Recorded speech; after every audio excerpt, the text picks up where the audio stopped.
اور اس کے لیے مختلف فرقوں کی جماعتیں علیحدہ علیحدہ منظم ہو گئی. اس سے جو مومنٹم تھا اسلام کا وہ ختم ہو گیا. These are the three stages. Doctor صاحب کیا سمجھتے ہیں کہ جماعت اسلامی کا سیاست سے ناطہ جوڑنا پاکستان کی بقا اور اسلام کے پھیلنے میں رکاوٹ بنا؟ میرا یہ خیال ہے کہ واقعی یہ بہت بڑا بلنڈر ہوا ہے ان سے. وہ ادھر کے رہے نہ ادھر کے رہے، اس لیے کہ ان کی جو پروان چڑھے تھے یہ ایک انقلابی پارٹی کی حیثیت سے.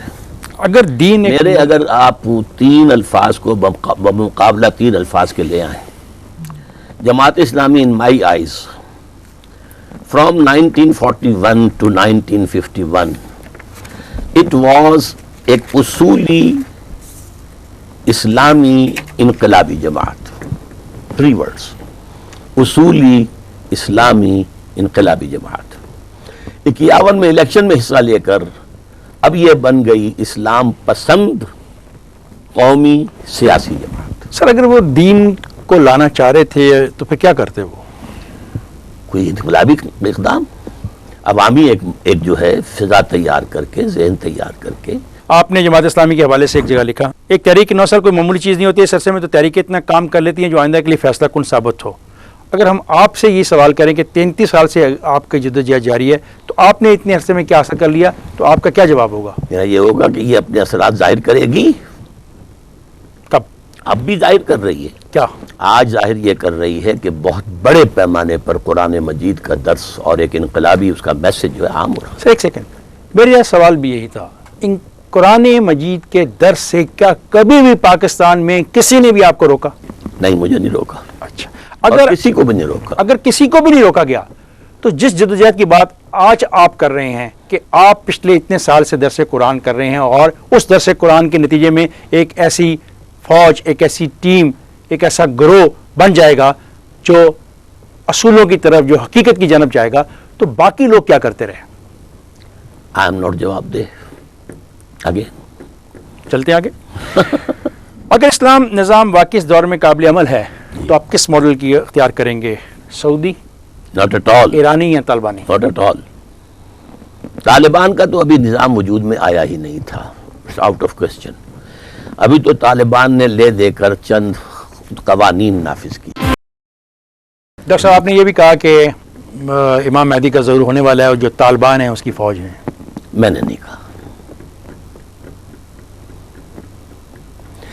میرا پہلا حصہ آپ کا سٹیٹمنٹ صحیح ہے کہ میرے نزدیک امام مہدی کا ظہور قریب ہے، اور یہ بھی بات میں کہتا ہوں کہ ان کے لیے جو فوج جائے گی ان کی مدد کرنے کے لیے، یہ حدیث نبویہ کی باتیں ہیں جو میں کر رہا ہوں، میری باتیں نہیں ہیں. چونکہ پروفیسی جو ہے وہ پروفیٹک جو ایک مشن ہے اسی کا حصہ ہوتا ہے. ہم تو نبی نہیں ہیں، پروفٹس نہیں ہیں.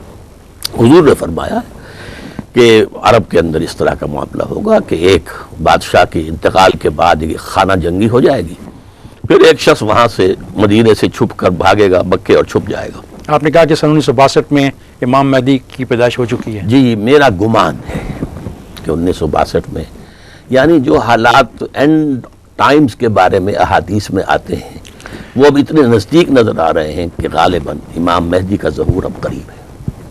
لیکن یہ سب کنجیکچرز ہوتے ہیں، اس میں کوئی یقین کے ساتھ ہم بات نہیں کہہ سکتے. آگے چلتے سر، آپ خلافت راشدہ کے دور کو ہی اصلی اور حقیقتی خلافت سمجھتے ہیں. جی. اب ہمارا یہ سوال ہے کہ چاروں خلفائے راشدین میں آپ دیکھیں تو طریقہ انتخاب مختلف ہے. کا مطلب یہ ہے کہ کوئی پانچواں بھی ہو سکتا؟ اس کا کوئی تعین آپ نے کیا؟ نہیں. کون کا؟ نہیں، میں نے کیا ہے، ایک اپنا تصور دیا ہے کہ اب جو ہے اس کا انتخاب ہوگا جو ایڈلٹ فرنچائز کی بنیاد پر ہوگا. اس میں یہ ہے کہ جو شخص بھی میدان میں آئے گا اس کی تھورو اسکریننگ ہوگی. پہلے کردار کیسا ہے، پیسہ تمہارے پاس آیا ہے تو کہاں سے آیا ہے، تمہارے محلے والے تمہیں کیا کہتے ہیں. آئین پاکستان آئین میں بھی یہ لکھا ہوا ہے، آرٹیکل 62-63 میں، لیکن اس کو طے کر دیا ہے کہ صرف مخالف کینڈیڈیٹ اعتراض کر سکتا ہے. اب مخالف کینڈیڈیٹ جانتے ہیں کہ وہ بھی چور، میں بھی چور. آپ نے تحریک کیا کہ خلیفہ کا انتخاب بلا واسطہ پورے ملک کے مسلمان کریں گے، اسے پارلیمنٹ کے مجلس شورا کی اکثریت کا محتاج نہیں بنایا جائے گا. جی. تو یہ کیا بات ہوئی؟ پارلیمانی نظام میں یہ ہے کہ ہر وقت جو ممبرز آف پارلیمنٹ ہیں ان کے رحم و کرم پر حکومت کھڑی ہے. ایک گروپ پھدک جائے گورنمنٹ گئی، لہذا پرائم منسٹر یا جو بھی ان پاور ہیں ان کا سب سے زیادہ وقت لگتا ہے لوگوں کو راضی رکھنے میں. And they buy them out. اس نظام میں نہیں ہوگا. اس میں تو نہیں ہوگا. اس میں تو وزیر جو ہے آپ کو معلوم ہے صدر جو ہے امریکہ کا جس کو چاہتا ہے وزیر بناتا ہے، بلکہ انہوں نے ایگزیکٹو کو اور مقننہ کو لیجسلیچر کو اتنا علیحدہ کر دیا ہے کہ فرض کیجئے کہ ایک صدر چاہتا ہے ایک سینیٹر کو وزیر بنانا تو اسے وہاں سے استعفیٰ دینا پڑے گا. کانگریس مین کو لینا چاہتا ہے تو اس کو وہاں سے استعفیٰ دینا پڑے گا. آپ کی کتاب پاکستان میں نظام خلافت کیا، کیوں اور کیسے، صفحہ 17 آپ نے تحریر کیا.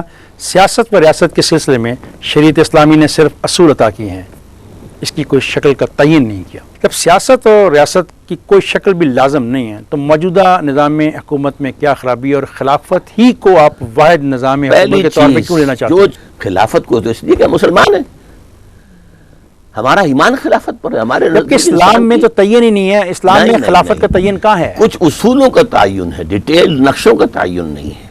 ساورنٹی اللہ کی not only in principle but also practically. Number 1 اللہ اور اس کے رسول کے احکام کی بالا دستی over everything, over every aspect of the life. Number 3 کون طے کرے گا کہ کتاب و سنت سے تجاوز ہو گیا یا نہیں؟ جوڈیشری وہ طے کرے گی. کوئی علماء کا بورڈ نہیں ہوگا، کوئی راہبر نہیں ہوں گے. Number 4 non Muslims will be second rate citizens. یہ سب سے کڑوی گولی، یہ دیکھیں، یہ سب سے کڑوی آپ گولی کیا ہے. کر رہے ہیں، بٹ آئی ہیو ٹو سے کیا کر رہے ہیں آپ؟ میں صحیح کر رہا ہوں. توبہ توبہ توبہ. Legislation in Islam is based on Quran and the Sunnah. And a person who doesn't believe in Quran, doesn't believe in Sunnah, how can he subscribe? جزیہ دے کے جزیہ دے کر وہ رہے گا، سیکنڈ ریٹ شہری رہے گا، جزیہ دے گا. لیکن یہ کہ ان کی اپنی پارلیمنٹ ہو سکتی اس ہے، کے متبادل جو آپ لوگوں کے ساتھ ہندوستان میں ہوگا پھر وہ کیا؟ کوئی حرج نہیں. آپ ہندوستان کے ہندوستان کروڑوں کو- مسلمانوں کو ہندوؤں کے آگے پھینکنا چاہ آج رہے ہیں. یہ کیا بات ملا کہ ہوا ہے انہیں؟ مجھے بتائیں تو صحیح، انہیں ملا کیا ہے ایجوکیشن؟ ایسے تو نہیں، ایسے تو اعلان کسی نے نہیں کیا کہ ان کو مسلمانوں کو سیکنڈ گریڈ سٹیزن آف یہ اعلان انڈیا نہیں سمجھ کیا تو جاتے اس سے ہیں. کوئی فرق واقع نہیں ہوتا. ہیں تو صحیح second rate, actually they are آپ سیکنڈ کا یہ ریٹ. فیصلہ اب دنیا بھر میں مسلمانوں کے لیے مسائل پیدا نہ کر دے گا؟ کرے، میں جس چیز کو حق سمجھتا ہوں اسے بیان کرتا ہوں. سر بھارت میں اسلامک ریاست، آپ کی ریاست میں غیر مسلم کو ووٹ کا حق ہوگا؟ وہ ووٹ دیں گے اپنی اسمبلیز کے لیے. تو ہندوستان میں کیا مسلمانوں کو ووٹ کا حق ہے؟ میں تو کہتا ہوں کہ انہیں چاہیے کہ وہ کہیں یا تو ہمیں سیپریٹ جو ہے وہ دے دو ووٹنگ کا معاملہ، الیکٹوریٹ، ورنہ ہم حصہ ہی نہیں لیتا. کیونکہ آپ نے اتنے عرصے ان سے جنگ کی تھی کہ we are not one nation. اب کتنے بڑے جھوٹے ہیں آپ جب آپ کہتے ہیں کہ ہم ایک نیشن ہیں. اچھا، جب آپ کی سوسائٹی میں ایک پورا کا پورا سیشن شامل ہی نہیں ہوگا ریاستی امور میں تو وہ روندا نہیں جائے گا؟ کس طرح نہیں جائے گا؟ روندا جائے گا. رہے گا. آپ کے ہاں، آپ کے اس ملک کے اندر کتنا کچھ حصہ لیا پارسیوں نے سیاست کے اندر. were they trampled? They had the freedom to do business. They had the freedom to take education. بہترین تعلیمی ادارے کراچی میں پارسیوں نے بنائے، بہترین ہسپتال پارسیوں نے بنائے. They lived as respectable minorities. تو اس اعتبار سے یہ ووٹ سے کچھ حاصل نہیں ہوتا، یہ سوائے فراڈ کے. سر were they ever declared second grade citizen? Never. But what I am saying is, if they are declared, there is no harm. کوئی پریکٹیکل فرق نہیں واقع ہوگا. جو اس وقت ان کی پوزیشن ہے وہی رہے. اچھا، پھر ایسی صورتحال میں غیر مسلموں کے لیے جو قانون سازی کی جائے گی اس میں ان کو پھر کیسے نمائندگی دی جائے گی؟ ہم ان کو تو نمائندگی دی ہی جائے گی. اب اس کے بعد ان کی پروپوزلز کس حد تک ہمارے لیے ایکسیپٹیبل ہیں یہ ہم دیکھیں گے. ڈاکٹر صاحب سے گفتگو کا سلسلہ جاری رہے گا. اگلے منگل پھر ملاقات ہوگی. ڈاکٹر اسرار احمد کے ساتھ پروگرام کا دوسرا حصہ. آئیے ان سے سوال کرتے ہیں. آپ نے تحریر کیا کہ نظام خلافت میں مخلوط قومیت کی نفی ہوگی، لیکن انتخاب میں وہ مسلمان مرد حصہ لیں گے جن کا کردار مشتبہ نہ ہو. کیا عورتوں کو بھی انتخاب لڑنے کا حق ہوگا؟ انتخاب اس کے لیے تفصیلی قواعد جب یہ نظام بنے گا تو بنا لیے جائیں گے. میری ذاتی رائے یہ ہے کہ خاص ایج سے اوپر کی عورتوں کے لیے الاؤ کیا جا سکتا. آپ کی کتاب ہے پاکستان کی سیاست کا پہلا